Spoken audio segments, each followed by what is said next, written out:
Carissimi amici, buongiorno e benvenuti ad una nuova puntata di Vis-à-vis a Mestre. Buon lunedì ovviamente a tutti. Siamo in diretta a Facebook con la pagina appunto Facebook di Mestre Mia e saluto il nostro presidente Andrea Sperandino che ci sta seguendo appunto proprio anche in diretta con la regia e ci sta facendo anche qualche foto per l'archivio. Siamo sempre all'interno di questo bellissimo store che è centralissimo, appunto lo store della C Mestre, e all'interno appunto di Palazzo Donatello, nel centro proprio pulsante della città di Mestre. E siamo sempre qui ovviamente a ricordare e a ringraziare chi ci permette di stare qui, ovviamente il presidente della C Mestre è appunto Stefano Serena, i dirigenti Andrea Checcone Sbaraglini e Matteo Settimo. E siamo sempre all'interno del contenitore Mestre Cultura e Sport e anche oggi, come la settimana scorsa, perché la settimana scorsa abbiamo avuto l'opportunità di avere con noi lo scrittore Duccio Tofanello Guadagni, che ci ha dato l'opportunità di conoscere la storia e la formazione dell'associazione Calcio Mestre, ma anche del famoso stadio di via Francesco Baracca. Quindi oggi invece ci spostiamo, parliamo sempre di sport, ma ci portiamo su un altro sport che però riguarda sempre la città di Mestre e lo facciamo con un nuovo presidente, il nuovo eletto presidente appunto della Basket Mestre. Benvenuto appunto, buongiorno, benvenuto a Filippo Caprioglio. Piacere mio e grazie di questo invito a Mestre Mia, alla C Mestre che ci ospita. Un saluto a Stefano Serena anche da parte mia e a tutti i componenti del calcio Mestre. Sì, dobbiamo dire che effettivamente il calcio Mestre dimostra sempre una grande sensibilità, una grande attenzione. Noi li ringraziamo perché ci danno questo spazio con molta generosità, perché effettivamente siamo all'interno della città e ci permette con i nostri tempi di poter ospitare appunto persone sempre diverse, perché come dicevo siamo all'interno di un contenitore ampio, quindi parliamo di cultura ma anche e soprattutto di sport. E lo facciamo attraverso una persona, quindi nuovo neoeletto, perché tu sei stato, possiamo darci del tuo Filippo? Ecco, tu sei stato eletto da poco, sei stato eletto il 6 maggio di quest'anno, quindi del 2026, come appunto nuovo presidente del Basket Mestre 1958, proprio Generi Mestre. Perfetto. Anche perché lui è uno molto preciso, anche perché ricordiamo prima di presentarti come presidente, che ovviamente è il motivo principale per cui tu sei qua, però io voglio parlare anche un po' di te, lo facciamo sempre anche con i nostri ospiti, perché è giusto anche spiegare la persona, oltre a un ruolo diciamo così nell'ambito sportivo, istituzionale eccetera, fa comunque una professione e tu sei un grandissimo professionista, perché lui mi ha detto, quando ci siamo sentiti al telefono, ho detto dammi un po' di informazioni, ho detto guarda, trovi un po' qualcosa di me in rete.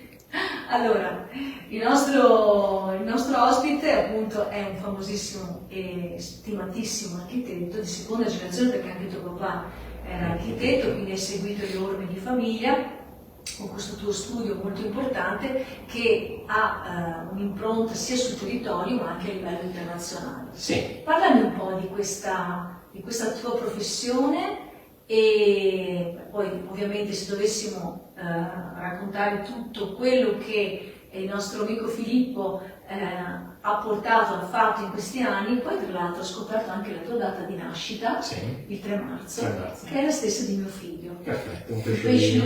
Anche io sono pesci, sono di febbraio. E allora siamo un acquario. E anche il mio papà, 6 marzo, quindi siamo un acquario di pesciolini, sì, quindi ce la intendiamo. Ecco, detto questo, quindi raccontami un po', raccontaci un po' tu della carriera, perché poi sembra un po' ridondante il fatto di stare qui, perché se dovessi stare qui effettivamente a raccontare tutto quello che hai fatto arriveremo forse a sera. Ma guarda, quindi sei troppo generoso. Io non parlo molto di me perché preferisco che ne parlino gli altri.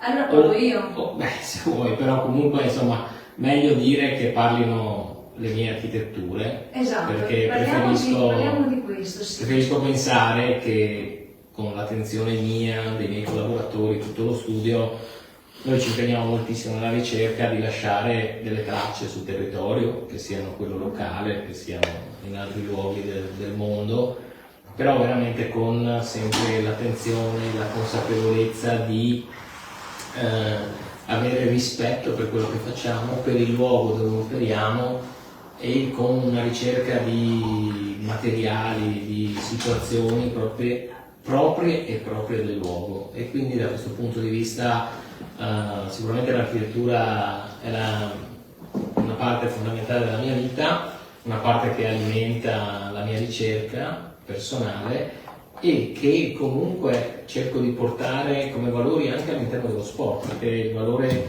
della ricerca, della condivisione, dell'attenzione ai dettagli, io sono veramente convinto faccia la differenza in molti aspetti della vita. Quindi preferisco, ripeto, che siano le architetture a trasmettere un'emozione. Come dico sempre, essendo poi un'arte soggettiva, l'architettura, che siano positive, che siano negative, però è importante che uno entri e capisca i perché, i per come delle cose. Non amo molto la superficialità del giudizio, ma questo in qualsiasi aspetto della vita. Da poco, proprio l'altro ieri, ho guardato il famoso film che ha vinto proprio il premio Oscar di Brutalist.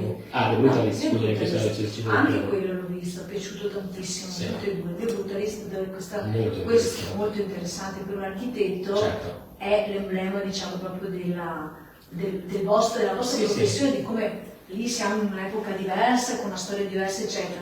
Però poi alla fine, quello che ne viene fuori è proprio quello che stai dicendo tu, quello che si evince è l'opera. È l'opera e io vorrei, ma questo è un principio di educazione che non pretendo ci possa essere se non attraverso comunque uno studio e una ricerca. Il bello e il brutto sono una cosa, è molto relativo. Certo. Io vorrei più che si cercasse di capire se c'è armonia, sì.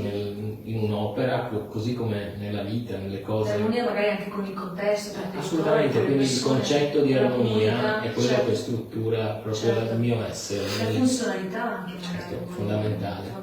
Prima di un bel vacuo e di un bel alla moda, che quello è una cosa che proprio noi aborriamo. A me piace molto l'architettura dell'università. Saluto anche la nostra vicepresidente appunto di Maestre Mia, Lucia, benvenuta, spettatrice, ti ringrazio di essere qua, visto sono tornata. Per fortuna. Per fortuna, sì.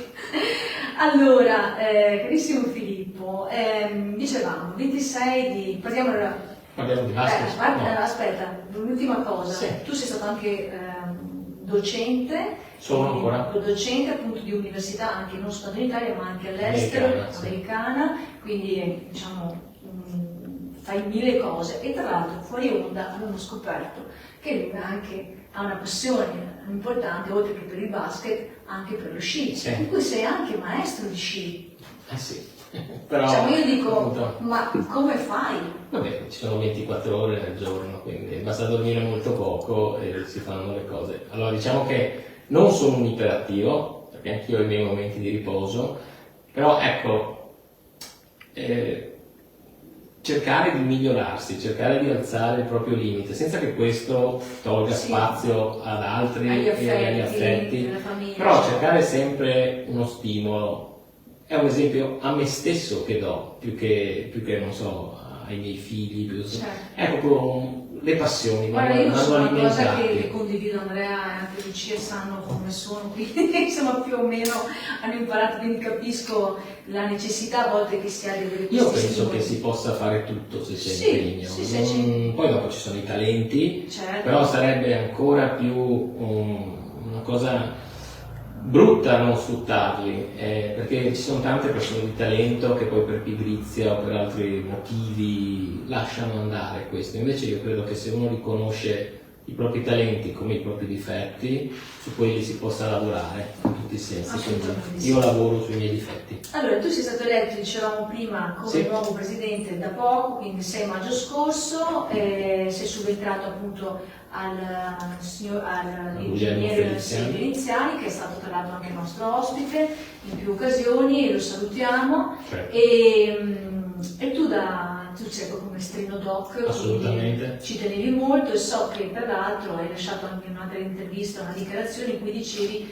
la società che appunto il basket sì, è proprio quella che ti favi sin da bambino, sì, e che rappresenta poi maggiormente la tua città. Certo, guarda, io dalle scuole elementari con i compagni, proprio perché avevo dei compagni che giocavano a pallacanestro, nel mini basket Mestre ho iniziato anch'io, okay. Quindi devo dire anche grazie al mio maestro, che era il maestro Bruni, che è il figlio dell'Annalisa Bruni, che credo che voi conosciate. Io conosco benissimo. Ecco, il papà di Annalisa era il mio maestro elementari, alla Cesare Battisti, e lui ci portò al primo torneo interscolare con finale al Tagliercio, quindi cioè per noi c'è un fil rouge, e quella volta era veramente entrare nell'astronave.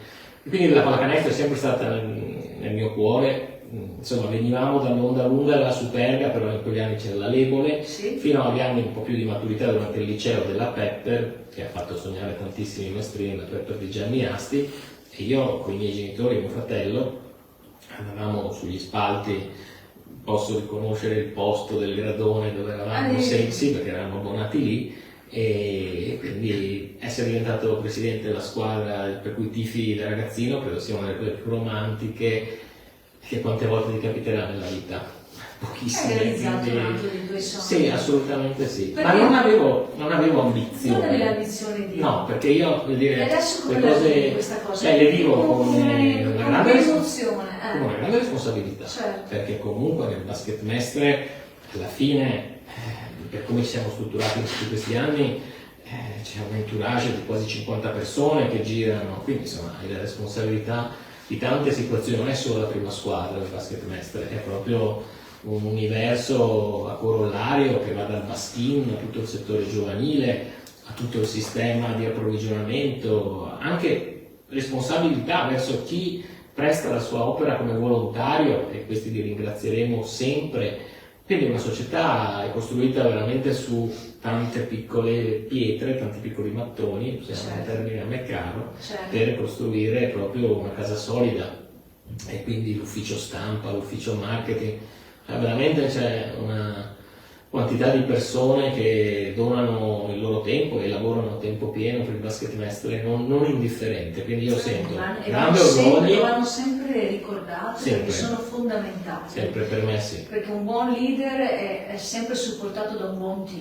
Guarda, da questo punto di vista la mia è una presidenza di continuità rispetto a quello che abbiamo fatto con Guglielmo. Ho anticipato, sì, assolutamente sì, perché insomma con Guglielmo c'è un'amicizia, con Francesco Rampini, che ho voluto che continuasse a essere... prima, scusami, fuori onda, parlavi proprio di come era nata qualche anno fa. Perché la famiglia Rampini è il vero trade union, l'ha raccontato per chi non lo sa. Raccontiamo ai nostri amici che ci stanno ascoltando. Francesco Rampini è il fratello di Gianni Rampini, che è uno dei magnifici rifondatori del 2009 del basket Mestre. E quindi c'è un fil rouge in casa Rampini, poi Francesco da sempre è stato vicepresidente con Guglielmo e io 13 anni fa, 14 ormai quando sono entrato nel consiglio di amministrazione, quindi sono passato un percorso veramente fatto insieme. Poi si è unito per un anno di sponsorizzazione Giorgio Querci, che poi è tornato negli ultimi 5 anni con Gemini, quindi insomma un'altra persona a cui siamo legatissimi, Samuele Marton, il nostro direttore sportivo. Io ricordo qui proprio in Piazza Candiani feci io il primo colloquio a lui con Davide Toffanin, che allora era il nostro allenatore, era il nostro capo allenatore, di questa giovane promessa a livello manageriale che veniva dal basket Marcon, e feci io a Samuele quella volta, insomma non mi prendo nessun merito, però è stato evidentemente una scelta lungimirante portarlo a noi, e con Samuele, Guglielmo, Francesco, Giorgio e adesso in CDA c'è Alessandro Valentini, siamo arrivati dove siamo arrivati, quindi in 14 anni 3 promozioni, perché adesso infatti Mestre del Basket gioca in Serie A2, seconda divisione nazionale. Assolutamente. Questo che mi sono informato. bravissima. Perché io avevo premesso al nostro presidente che il basket non è che sia molto, che sono appassionata di tennis, ieri ho risultato alla grande, bravissimi tutti. Bolelli e Rasoni. Consideriamo che comunque nei primi nel ranking mondiale abbiamo tra i primi 8-20 comunque, nei primi 20 dove abbiamo 4 giocatori, quindi c'è tanto, è un tennis che è ritornato in auge. Chiuso il discorso, parliamo di basket. Ascolta, quindi nel segno della continuità, anche perché avete riconfermato sempre le stesse figure, quindi anche lo stesso coach. Esattamente, è stato la mia prima firma da presidente, Mattia Ferrari, il coach e anche il direttore appunto Samuele Marton. Intorno a loro due ripartiamo auspicabilmente per migliorarci, ma consapevoli che intorno a loro dobbiamo costruire una nuova squadra che parzialmente avrà dei giocatori della precedente e altri verranno. Quando parli di continuità, cosa si intende? Perché continuità sotto quale punto di vista? Sempre solo dei giocatori? Io intendo continuità di struttura. Di struttura. Poi, valori, assolutamente, valori fondamentali. Io credo moltissimo nel valore delle differenze e dell'orgoglio, e credo che Mestre, pur essendoci una società molto importante che è la Reio nel territorio, debba costruire la sua forza sul valore proprio dell'appartenenza, dell'orgoglio cittadino, guardando a noi stessi. Io lo dico sempre questo: noi siamo noi, con i nostri pro, i nostri contro, con la nostra voglia di emergere, con la nostra forza territoriale, di legame, di rappresentare proprio la città. E questo per me è un valore grande su cui durante la mia presidenza insisterò, ma su cui Guglielmo altrettanto aveva gettato le basi. Ecco, io sicuramente quello che voglio fare e vorrò fare è di delegare a più figure i ruoli, un po' perché, come hai detto, comunque la mia vita rimane comunque una vita impegnata, e quindi io, se faccio le cose, voglio farle bene. Dove non arrivo io, devono arrivare altri. Poi ovviamente deleghe persone che sono professionali, competenti, assolutamente. Quindi la mia responsabilità è trovare le persone giuste a cui delegare. Ecco, lì sta la vera differenza che possiamo fare. E quindi hai anche poi il tempo per portare avanti il tuo lavoro, la tua famiglia. Devo perché voglio. Ascolta, parliamo di te come essendo architetto, no? Gli architetti, voi avete una struttura come gli ingegneri, come anche i professionisti, insomma, e in questo caso l'architetto è abituato a lavorare su progetti a lungo termine. Mi chiedo, qual è il primo disegno che vorresti mettere sul tavolo del comitato di amministrazione, del CDA, portato da te? Hai un progetto? È questo proprio del valore di appartenenza. Io su questo voglio lavorare molto bella questa cosa. Ma insomma, in realtà me la segno.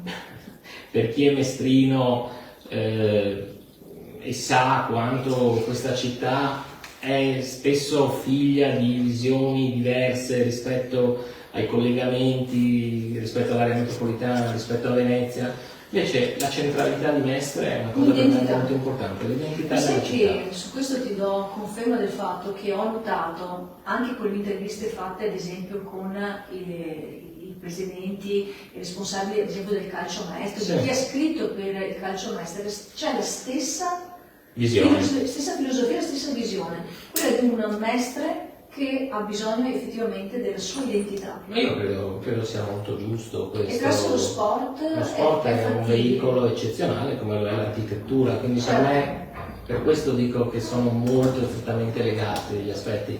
Tu vai a visitare una città spesso perché vuoi andare a vedere delle architetture in quella città e le identifichi, altrettanto puoi farlo qui e puoi farlo anche attraverso lo sport. Quindi mettere sulla cartina geografica il nome di Mestre in maniera stabile, e questo è il mio vero obiettivo. Io ho detto in conferenza stampa, non sono uno che fa promesse se non può mantenerle con certezza, cioè non mi piace, però come hai ben detto sono abituato a lavorare sui tempi lunghi, perché dal primo schizzo alla realizzazione del progetto passano 2, 3, 4, 5 anni, ok? quindi altrettanto qui il mio grande impegno sarà nel consolidare il basket mestre. Poi dopo è il campo che imparare parla. anche un po' la pazienza, no? La pazienza è una dote che è eccezionale, eccezionale. Impararla. Ho avuto perché tutti l'occasione. vorremmo avere sempre, no? Tutto subito, e invece in realtà Guarda, alcune cose. ti dico, visto che hai detto che ho fatto tante cose, ho avuto la fortuna di insegnare anche in Cina. Anche Per in un Cina? po', sì. Dove esattamente? Ad Hangzhou. Ad Hangzhou. Ad Hangzhou, che è un Sì, paio sì. d'ore sui laghi, un posto Mhm. bellissimo, un paio d'ore da Shanghai. Che bello. E lì ho imparato, e poi anche in Giappone, non solo in Giappone, anche se sono culture molto diverse, però Sì. è una parte delle culture orientali, Certo. il valore dell'attesa, il valore Sì, che di tipico aspettare della... e il valore di arrivare a un certo punto e poi ricostruire certi aspetti.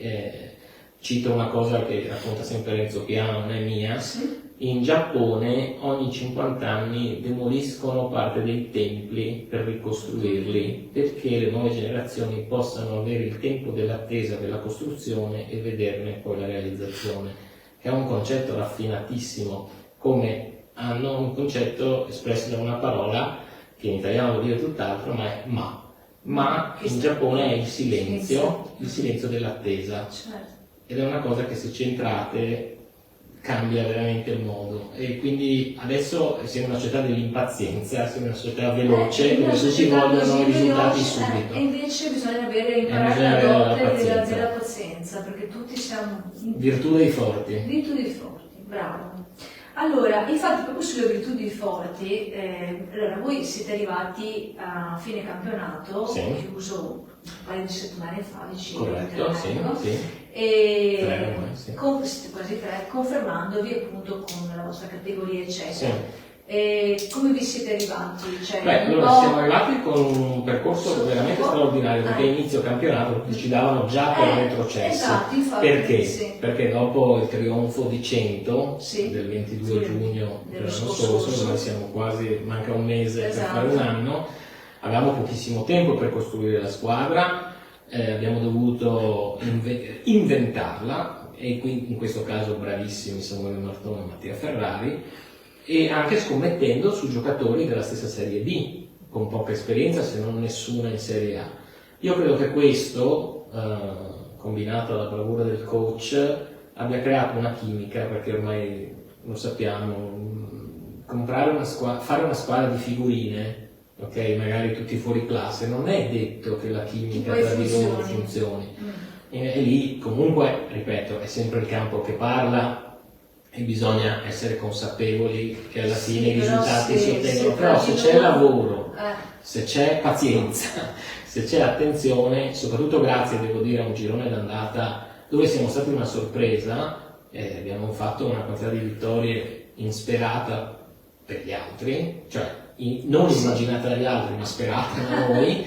Siamo riusciti poi anche su questa onda lunga a fare le giuste vittorie nel ritorno, che ci hanno consentito di salvarci con 4 giornate d'anticipo, il che è stato un risultato straordinario. No, perché a volte si fa un po' fatica a spiegare magari perché si perde per un punto o si vince per un punto, magari è un tifoso. Noi no? dobbiamo toglierci dalla cultura della vittoria e della sconfitta, perché Esatto. è proprio una subcultura. Sì. La cultura della vittoria è se tu, finita la partita, finita la performance, sai di aver dato qualsiasi cosa. Ecco, la sconfitta è se tu non hai dato qualsiasi cosa.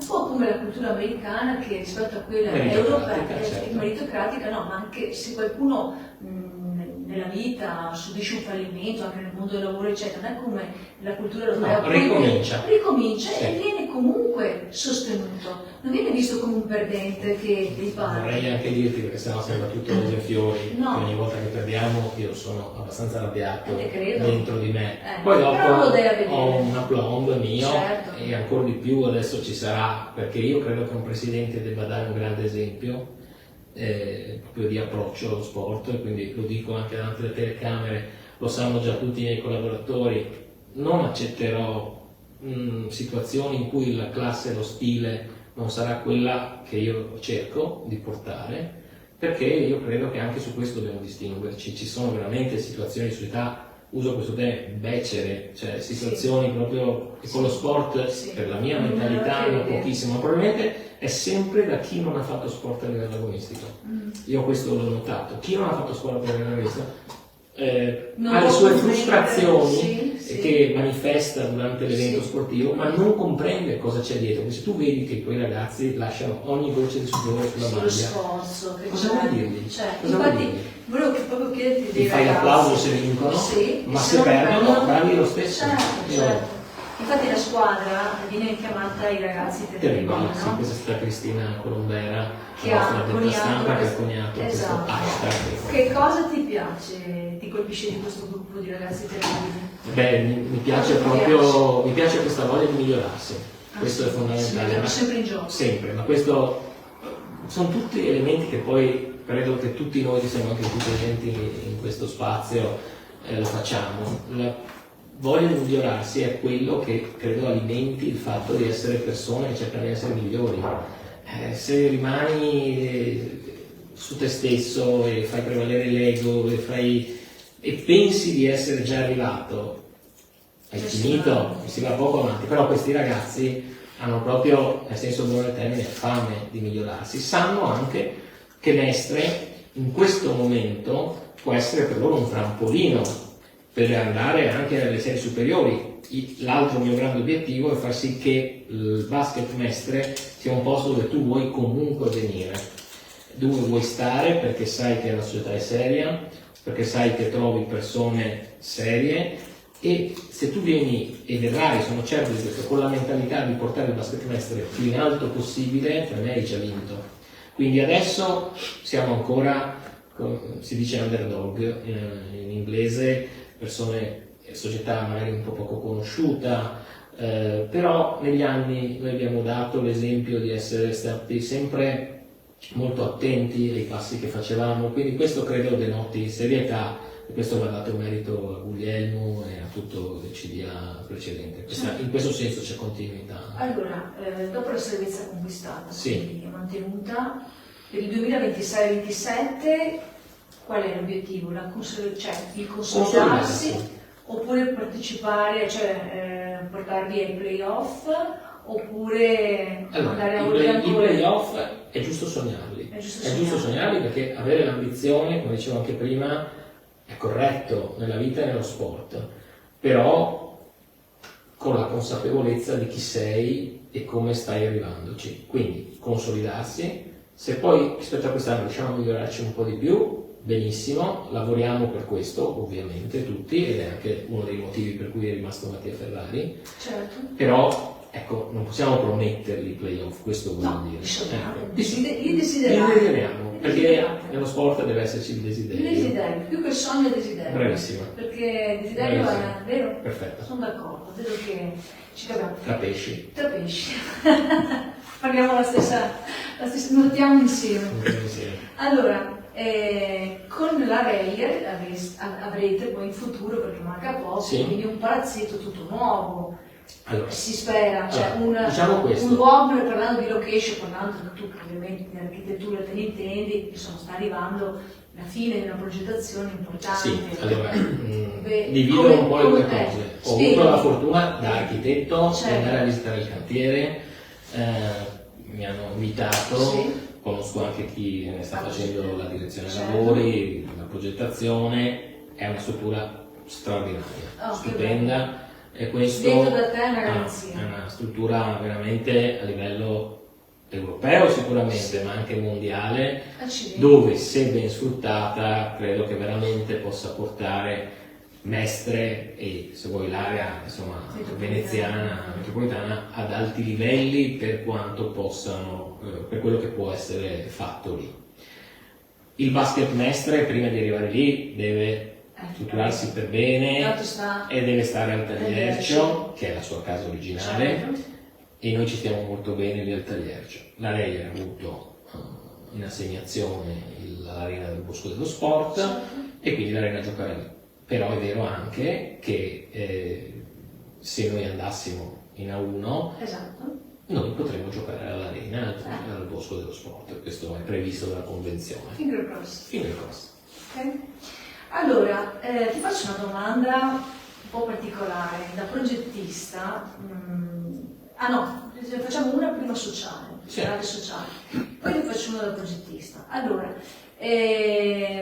tu penso che, visto i tuoi trascorsi da ragazzino, questa passione, eccetera, penso che il fatto che ci sia in ogni quartiere, in ogni ambiente, insomma, proprio un palazzetto di quartiere per far crescere, quanto pensi sia utile per far crescere le generazioni, visto che tu stesso sei nato, diciamo così, cresciuto in un contesto che ti ha alimentato la passione per il basket, cioè quanto è importante avere una struttura, ecco, in un quartiere per alimentare quella che poi è una passione che poi dopo può diventare una professione, che può diventare un motivo di incontro, un motivo di, ovviamente, di praticare lo sport, ma anche di socialità. Certo, allora guarda, le palestre di quartiere sono fondamentali, non bastano mai, anche se devo dire che l'amministrazione ha investito sullo sport, adesso c'è in fase di assegnazione, per esempio quello sì è un palazzetto di Via del Gran Turco, sì. Hanno messo mano a tante palestre, perché appunto più che palazzetti, di palestre, di quartieri dove le società sportive, tutte, non solo la pallacanestro, hanno diritto di appunto poter utilizzare. Quello che voglio dire io, e per fortuna a questo avviene, è che tutta la mia generazione, oltre che in palestra quando giocavamo con le società sportive, perché ho fatto un po' al basket Mestre e tanto al basket Gazzera, io personalmente, quindi prendevo il mio autobus, scendevo in via Mattuglia e andavo a allenarmi con la loro Gazzera pallacanestro, però ho giocato tantissimo nei parchi. Io andavo a giocare, io abitavo in via Felisati da ragazzino, andavo a giocare al patronato della chiesa di via Piave con Don Gino, per quelli che quella volta lo conoscevano, che era un'istituzione, e ho giocato tantissimo al parco del Piraghetto, tantissimo. Mio figlio va a giocare, perché abito dall'altra parte di Mestre adesso, al parco di Via Don Sturzo, e adesso lui ha 20 anni, ma insomma continuo ad andare. Per me i ragazzi devono andare nei parchi, devono andare nei playground, perché si parte dal campetto si parte dal campetto, perché puoi andare a giocare con gli amici, puoi andare a tirare. Io quando studiavo al Franchetti c'erano dei pomeriggi che mia madre mi prendeva in giro perché diceva mamma io devo evadere, e io scendevo, mi montavo il mio canestrino in giardino se non potevo andare al parco e tiravo. È un modo anche quello, proprio di liberare la mente, di scaricare, quindi io invito sempre a uscire a giocare. So che sembra una cosa paternalistica, ma un po' meno cellulari, un po' più tiri a canestro. Lo sposo pienamente perché io ho mio figlio, io divago sempre anche sul personale, però ovviamente essendo genitori certo, anch'io. Anche lui fa il liceo classico, però la sua passione è la danza classica.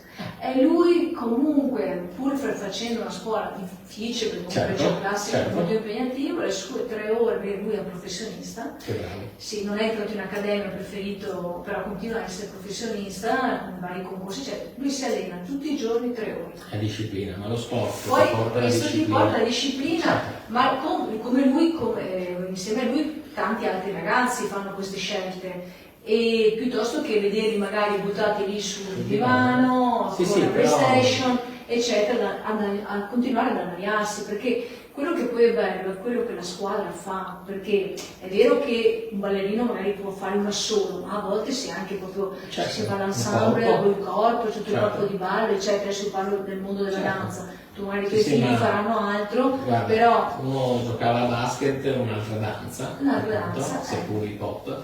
Non cambia niente. No, ma è per dire, però hai detto una cosa giusta prima, perché questo è sempre collegato alle società sportive. E che Dio le benedica veramente. Assolutamente, però e andrebbero sempre più sostenute. Sì, certo. Ma la parte sociale è proprio quella di dire telefono a un mio amico, di sì, uso il telefono, e dire troviamoci al campetto, troviamoci al parco. Quindi è veramente una cosa aperta, non devi essere per forza un professionista inteso, giocatore di pallacanestro, di pallavolo o di questo. Andate, giocate, poi dopo ti appassioni. E poi cosa succede? Che trovi l'amorosa magari. Certo, è lo smartphone, il device. Sì, almeno quelle 2 ore stanno lì. Lo metti là e nessuno. Perché guarda, i device e la società tecnologica in cui siamo io dico che mi ha salvato, Certo, per come tutti lavoriamo, per come sì. facciamo, ed è uno strumento eccezionale. Utilissimo. L'importante è trovare una giusta mediazione tra le Sì, cose. solo che per i giovani è un po' diverso. Ma certo, perché ma per certo. noi abbiamo una concezione passante dall'analogico al Sì. digitale, eccetera. Abbiamo Loro sono comunque- figli del digitale. Loro sono Certo. nativi digitali, ovviamente Certo. vivono solo di quello. Però il fatto che ad esempio vadano a giocare al parchetto o facciano un'attività comunque agonistica, Certo. ecco, li porta comunque a prendere il device e metterlo lì almeno per un tot di tempo. Sì, fare sport A staccare, comunque. perché stacchi dalla scuola, Certo. ma stacchi anche da quella dipendenza lì. Evadete. Ed evadi di testa e poi si trovano gli amori, le così, passioni. è così. Sì, È certo. così.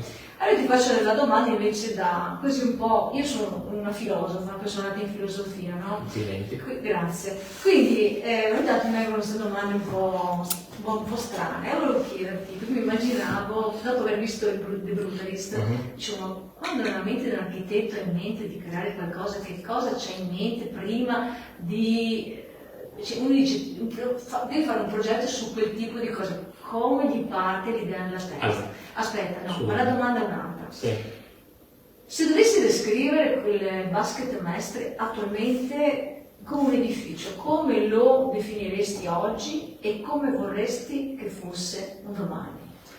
Va bene. Allora, Domanda complessiva. domanda complessa, parto dalla parte della filosofia. Io sono, visto che parliamo Ti piace la filosofia? Sì, io sono cartesiano. Ah, ok. Cioè, quindi io Oggi sono torno quella, su. sì, ma sono quella filosofia del dubbio. Del dubbio, perfetto. Ok, quindi Tutto in dubbio. io metto sempre in dubbio me Certo. stesso per prima e le mie idee. Le suffrago poi con una ricerca spasmodica, addirittura delle volte forse eccessiva mi dicono, però è per togliermi il dubbio e anche avendo fatto quello non ho certezza.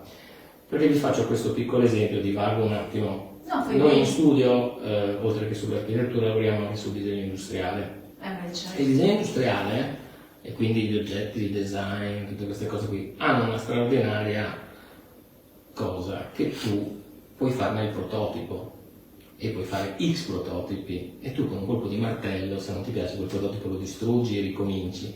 Quando fai un'architettura, non è che poi vai col martello a tirarla giù. Poi l'architettura, come dicevamo prima, può essere soggetta a critica piuttosto che a darti la sindrome di Stendhal, da quanto bella è, ok? Però lì hai una responsabilità pazzesca e quindi, qua mi aggancio poi al Basket Mestre, io vedo il Basket Mestre come una cosa che si fa abbastanza poco in Italia, una casa monopiano. Dico monopiano perché è una scala, è una tipologia di edificio intelligente, perché lo puoi utilizzare sin da bambino fino a quando tu diventi molto anziano, che non hai le scale, Certo. non hai elementi, impedimenti, quindi io cerco di fare un'architettura orizzontale, Base. anche se io sono per le città verticali, ma questo poi Certo. entriamo in un altro aspetto, perché con le città verticali non Sì, consumi il più suolo, certo. hai più Tipo- possibilità tipo Milano, di essere certo. poi nel verde, Sì. negli elementi. Però se devo proprio tipologizzare la cosa, una tipologia orizzontale Sì. è quello che io desidero e spero per il Basket Mestre, dove ci sia talmente una fondazione solida, talmente una capacità di viverla dalla A alla Z che è praticamente ininterrotta e puoi continuare a Questa viverla. immagine. Come se fosse uno zoccolo duro. Sì, sì, assolutamente, questo è quello che La base. poi dopo il Basket Mestre rimane, io no. Quindi anche per Quindi il futuro sempre con chi questa... verrà dopo di me, perché farà ripeto, qualcos'altro. io spero che trovi Poi la uno linearità. zoccolo talmente lineare Sì, che può aggiungere pezzi, Ah, ok. ok? Può aggiungerli lateralmente, a destra, a sinistra, fronte, retro, ma anche salire. Sì. E dopo, insomma, ma se è concepita con la base solida, stai tranquillo che non cade. Senti, come parlavi prima di questo ruolo istituzionale sportivo, no? Allora, Sì. la classica domanda che viene fatta ai nuovi presidenti, eccetera, è che cosa aspettarsi dal nuovo presidente nei prossimi 100 giorni? È la classica domanda, poi con questo chiudiamo. Sì. Perché Lo si chiede più ai politici. si chiede più ai questo, no? politici, lo so. Anche Però perché dai, l'ho appena detto, la mia, lo so, anche se però dai. ripeto, non mi do un tempo da presidente, ma allo stesso tempo, come dicevo, si lavora per il basket mestre e non per sé. Nei prossimi 100 giorni arriveremo quasi all'inizio del campionato. Ecco, allora sarà l'inizio del Quindi, campionato. voglio dire, nei prossimi 100 giorni ci sarà da riorganizzare, come dicevo prima, la parte della struttura e soprattutto costruire la squadra. Quindi questo è il primo Per obiettivo. costruire la squadra avete già state Allora, già stanno già cercando. cercando, alcuni dei ragazzi attuali saranno confermati, alcuni sono già confermati, con altri si sta parlando e si sta, come sempre fanno le società serie, guardando ai vari aspetti del mercato. Peraltro play-out e play-off sono ancora in corsa, Sì. quindi anche lì sarà da vedere chi va in A1, chi rimane, chi va giù in B. Quindi ci sono vari aspetti, perché a seconda di come gli slot si aprono, si riempiono o si chiudono, certi giocatori magari che scendono vogliono stare in A2 o che vanno su, certo. capito? Quindi dipenderà Dipende un po' molto. anche da Il noi. mercato quindi è Certo. iniziato, ma è ancora in una fase primordiale, diciamo. Bene, io direi che ci siamo, volevo chiederti solo se avevi qualcosa da aggiungere che magari non abbiamo detto, naturalmente. Abbiamo detto tante cose. Sì. Io veramente voglio ringraziare te perché Grazie. sono delle domande molto belle, Grazie. molto ben collegate Grazie, tra Filippo, di mi fa loro. molto e piacere, quindi vedete una persona che ha ringrazio- questo spessore culturale, mi fa molto piacere, Allora, visto che l'hai detto e mi hai chiesto, io spero che oltre appunto sport e visione, qui cresca la cultura sportiva e cultura cittadina. Questa è un'altra cosa su cui il Basket Mestre col suo consorzio, e questa è l'ultimissima cosa che voglio dire, che io ho presieduto fino alla settimana scorsa, negli ultimi 5 anni, che è nato per dare supporto con gli imprenditori del territorio del Basket Mestre, continui non solo verso lo sport, ma continui anche verso la cultura e la socialità della città. Bene, molto bene. Io direi di ringraziare appunto il neopresidente che Grazie a c'ha voi. tanto da fare. Sicuramente. Sì, sicuramente sì. Che dire, in bocca al lupo. Prego. Salutiamo Guglielmo Feliziani, Assolutamente. ovviamente, che ha Salutiamo portato avanti Guglielmo. per tanto tempo questa squadra. Adesso tocca appunto a Filippo Caprioglio, che ovviamente Ho accettato l'impegno con orgoglio, Con orgoglio. onore e senso di responsabilità. e anche con, secondo me, un senso quasi, se possiamo dirlo, Romantico. Certo. Legato, non mi veniva la parola, bravissimo anticipato, quello legato al passato, questa passione interna da quando si è bambini, eccetera, che viene coltivata, viene mantenuta, quindi quel senso romantico è importante perché secondo me è la base che alimenta un po' tutto, è un po' come come una fiera, una pianta, in qualche maniera. In questa costante ricerca di armonia. Di armonia. come dicevo prima.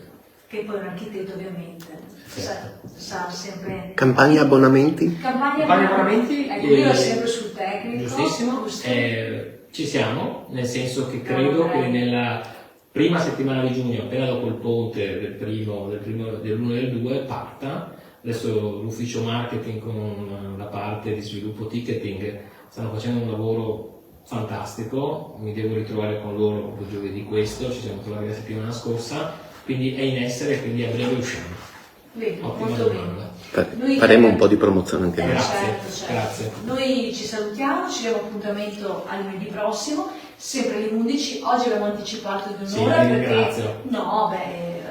sei impegnato, Sì. quindi noi se io posso, se possiamo, ovviamente i nostri ospiti li accontentiamo, Grazie. quindi non c'è nessun problema, non mi ha cambiato niente, Bene. anzi. Mi ha fatto anche bene perché mi sono svegliata anche prima, perché così sono più frizzante. Ok, ecco. fantastico. E quindi ringraziamo appunto Filippo Caprioglio, il nuovo presidente appunto di Basket Mestre, 1958 Gemini. Gemini Basket Mestre. Perfetto, sono stata brava. Bravissima, No, perché veramente. avevo un attimo di timore perché ho detto qua col basket io calcio basket, Guarda, però Gemini. ho studiato, si vede che ho studiato. Hai studiato correttamente. Perfetto. Gemini è il nostro main sponsor, ma abbiamo 130 Esatto. realtà che ci supportano. Anche questo va ricordato. Infatti, ci Non tenevo a ricordare dirlo. perché gli sponsor magari Senza di loro ne non si faremo fa poco, niente, non si fa proprio faremo niente. poco, quindi. No, quindi questo significa anche un'altra cosa, che ci credono.